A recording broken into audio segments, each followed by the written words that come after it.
অৰুণোদয় আঁচনি পাই আছে 1 জানুৱাৰী তাৰিখে মই আৰু এটা ভাল খবৰ আপোনালোকক দিম যিসকলে অৰুণোদয় পাই আছে আপোনালোকে চাওক মহিলা উদ্যমিতা পালে অৰুণোদয় কোন তাৰিখে আহে 10 তাৰিখে 8 তাৰিখৰ পৰা গিৰিয়েকে ঘৈণীয়েকক সুধি থাকে এই বেংকত খবৰ লৈছে নে নাই অৰুণোদয় আহিলে নে নাই হয়নে নহয় আৰু বেংকলৈকে মটৰচাইকেল স্কুটাৰ এখন লৈ আহে নে নাহে আহে আজি আমাৰ অৰুণোদয় আঁচনিয়ে পৰিয়ালৰ ভিতৰত মহিলাগৰাকীৰ সন্মান বৃদ্ধি কৰিছে আমাৰ চৰকাৰে উদ্যমিতা দিছে অৰুণোদয় দিছে আৰু মোদী ডাঙৰীয়াই আমাক বিনা পইচাত চাউল দিছে চাউলৰ লগত আমি দালি নিমখ আৰু চেনি দিয়াৰো ব্যৱস্থা কৰিছো 1 কেজি দালি 1 কেজি নিমখ 1 কেজি চেনি আমি 117 টকাত দিওঁ আপোনালোকে দোকানীক 120 টকা দিয়ে 3 টকাটো ঘূৰাই দিয়ে নে নিদিয়ে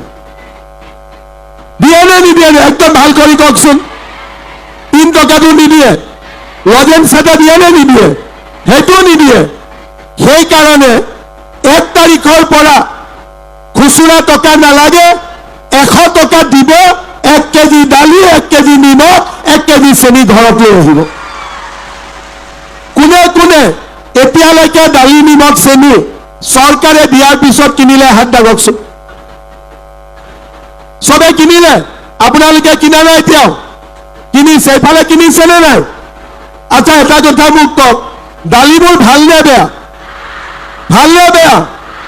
নিমখ বিলাক ভাল নে বেয়া চেনিটো ভাল নে বেয়া মই আপোনালোকক কিয় সুধি দিলো মাজে মাজে প্ৰেছৰ মানুহবিলাকে লিখি থাকে দালিটো বেয়া নিমখটো বেয়া চেনিটো বেয়া আসলতে ভাল নে বেয়া পাক্কা ভালটো ঠিক আছে 1 তাৰিখৰ পৰা আপোনালোকে 100 টকাত 1 কেজি দালিও পাব 1 কেজি নিমখো পাব 1 কেজি চেনিও পাব অহাবাৰ বিজেপি শিকাই দিব কিজানি 100 টকাটো নোলোৱা হৈ যাওক এই মহিলা উদ্যমিতা আঁচনিখন কেৱল 10,000 টকা দিয়া আঁচনি নহয় ইয়াৰ এটা ডাঙৰ লক্ষ্য আছে এই লক্ষ্যটো হ'ল আমাৰ মহিলাসকলক নিজৰ ভৰিৰ ওপৰত থিয় কৰোৱা আৰু আজি আমি সেই উদ্দেশ্যত সফল হৈছো যি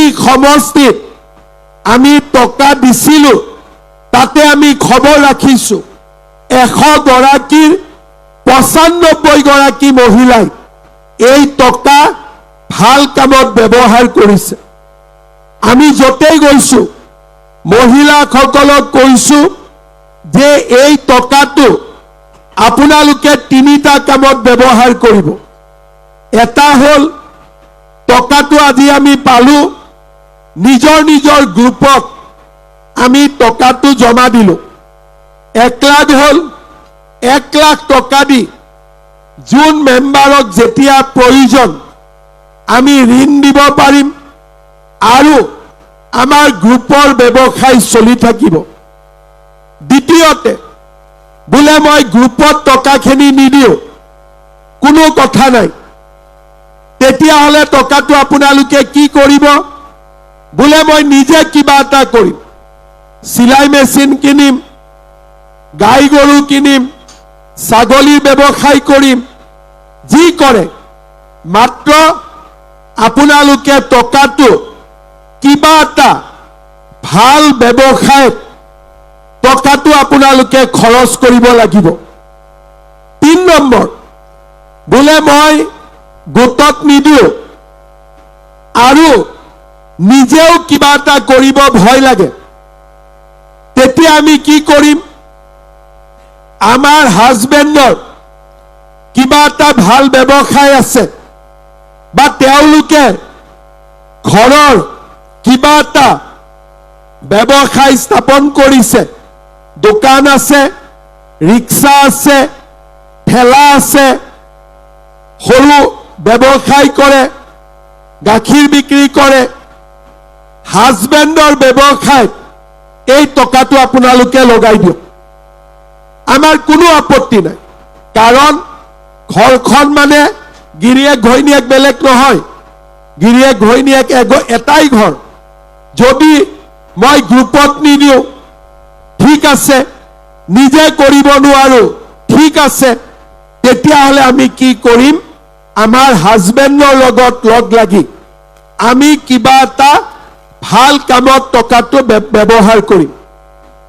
কেইটামান দিন যোৱাৰ পিছত আমি আপোনালোকৰ ঘৰত আহিম আৰু আপোনালোকক আমি সুধিম যে এই টকাটো আপোনালোকে ক'ত ব্যৱহাৰ কৰিলে। বোলে ধাৰ আছিল, ধাৰ মাৰি দিলো। বোলে বিহু আহি পালে গতিকে নিজে ভাল শাৰী মেখেলা চাদৰ এখন ললো, ঠিক আছে, হৈ গল। কিন্তু যোনে আমাক কব যে মুখ্যমন্ত্ৰীয়ে কৈ যোৱাৰ দৰে, মামাই কৈ যোৱাৰ দৰে যেনেকে কৈছিলে আমি টকাটো তেনেকে ব্যৱহাৰ কৰিছো, আপোনালোকক ইয়াতে মাতি আনি আমি আৰু 25,000 টকাকৈ আপোনালোকক আমি দিম। কোনে কোনে 25,000 ল'ব পাৰিব? হাত দাঙক। চবেই পাৰিব? মোৰতো বহুত টকা খৰচ হৈ যাব। আচ্ছা, কোনে কোনে বোলে ঠিক আছে মামাৰ ইমান টকা খৰচ হ'ব, মামাক কষ্ট নিদিওঁ, 10,000টো আমি খাই দিম, 25,000 আমাক দিব নালাগে, তেনেকুৱা কোন কোন মহিলা আছে? হাত দাঙক। কোনো নাই? তাৰমানে মই 25,000 দিব লাগিব আৰু লাগিবই। ঠিক আছে, 25,000 ভাল কৰি খৰচ কৰাৰ পিছত তৃতীয় বছৰত আমি আপোনালোকক 50,000 টকাকৈ আমি আপোনালোকক দিম। 50,000 নোলোৱা মানুহ আছে নে নাই? কোনে কোনে 50,000 নলয়? হাত দাঙক। বাইদেউসকলক নালাগে 50,000? আচ্ছা, ভুলতে হাত দাঙিছিলে। কাক কাক 50,000 লাগিব? হাত দাঙক। লাগিব, ঠিক আছে। কিন্তু 50,000 আৰু 25,000 পাবলৈ ঘৰত কিন্তু বাচ্চা 3টাতকৈ ওপৰত হ'ব নোৱাৰিব। হ'বনে নাই? সেইটো আকৌ কোনোবাই মোক কৈ দিব যে আমিতো নহয় বুলিয়ে ভাবিছিলো, আল্লাহ দি দিলে কি কৰিম? সেইটোতো আৰু গণ্ডগোল হ'ব। কাৰণ মই কেইদিনমান আগতে এজন মানুহক লগ পাই সুধিলো যে তোৰ বাচ্চা কেইটা বাবা? বোলে 8টা। কেনেকে হ'ল বাচ্চা? বোলে কবই নোৱাৰিলো, আল্লাহ দি দিলে। মই আল্লাহৰ লগত কি কথা পাতিলে আপুনি? সপোনত আল্লাহ আহিছিলে নেকি? বোলে অহা নাই। আল্লাহৰ লগত কথা বতৰা হ'ল নেকি? বোলে হোৱা নাই। তেলে আল্লাহ আহি কেনেকৈ দিলে? তেতিয়া উত্তৰটো নাই। তাৰ মানে বাচ্চাৰ জন্ম কোনে দিয়ে? গিৰিয়েক আৰু ঘৈণীয়েকে কথা পাতি বাচ্চাৰ জন্ম দিয়ে, আল্লাহটো নিদিয়ে। সেইকাৰণে মই সকলোকে বুজাও যে আমি ইমান বাচ্চা জন্ম দিব লাগে যাক আমি মানুহ কৰিব পাৰো। কিন্তু 8টা 9টা বাচ্চা জন্ম দিলে কোনোবাই বাচ্চাক মানুহ কৰিব পাৰিব নেকি? কওকচোন, পাৰিব নেকি? কওকচোন। সেইকাৰণে এই আঁচনিখনক আমি 10,000ৰ পৰা 25,000, 25,000ৰ পৰা 50,000 আমি দি গৈ থাকিম।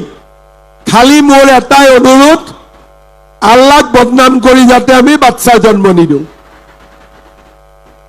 ভাল কথা কৈছো নে নাই কোৱা? মই কৈছো নে নাই ভাল কথা? এতিয়া আৰু এটা নিয়ম কৰিছো যে কাৰোবাৰ ঘৰত ইমান ধুনীয়া মা আছে, বাইদেউ আছে, গিৰিয়েকটোৱে বোলে আকৌ এটা বিয়া কৰাই নিলে, বোলে 2টা বিয়া কৰালে, 2 দিনৰ পিছত 3টা কৰালে, 3টাৰ পিছত 4টা কৰালে। কিয় কৰালে 4টা? বোলে নহয়, আমাৰ ধৰ্মই কয় নহয় 4টালৈকে কৰিব পাৰো। এতিয়া আমি নিয়ম কৰিছো অসমত হিন্দু হওক মুছলমান হওক কোনবাই যদি এগৰাকীতকৈ দ্বিতীয়গৰাকী বিয়া কৰাই 7 বছৰ জেলত যাব লাগিব। হাত তালি মাৰিছা তোমা ঠিক আছে দে আজি ঘৰত গৈ গিৰিয়াক কবি মই কোৱা বুলি। তাৰ মানে আজি অসমত মহিলাসকলে উদ্যমিতা পাওক, মহিলাসকলে ঘৰত সন্মান পাওক আৰু মহিলাসকল আগবাঢ়ি যাওক তাৰ বাবে আজি আমি সকলো প্ৰকাৰৰ চেষ্টা কৰিছো। আজি বজালী সমষ্টিত 30,000 মহিলাই অৰুণোদয় আঁচনি লাভ কৰিছে। যাৰ ঘৰত বা নিজে বা নিজৰ ঘৰত অৰুণোদয় পাইছে হাত দাঙক, হাতবোৰ দাঙি ৰাখক যোনে যোনে পাইছে। এতিয়া কোনে কোনে পোৱা নাই হাত দাঙক। অকণমান মহিলা নোপোৱাকৈ আছে, কিন্তু আপোনালোকৰ ঘৰত কোনোবাই পাইছে তেওঁ হাত নামাওক। যাৰ ঘৰত এটাও অৰুণোদয় পোৱা নাই তেওঁলোকে হাত দাঙক।